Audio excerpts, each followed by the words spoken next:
Russians woke up to another 6 years of Vladimir Putin on Monday. He secured more than 75% of the vote, a vote that was never a question. Putin is backed by state TV and the ruling party and remains very popular. Of course we assume this result, but so what? That means it is our destiny. How can you get away from it? We have already made peace with it.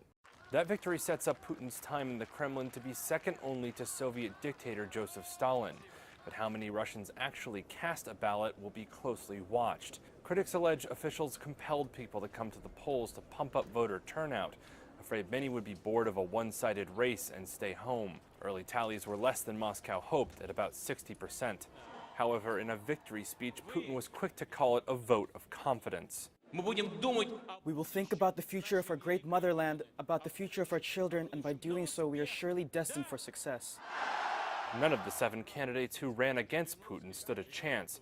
They were all pre-approved, and his biggest critic, Alexei Navalny, was never allowed to run.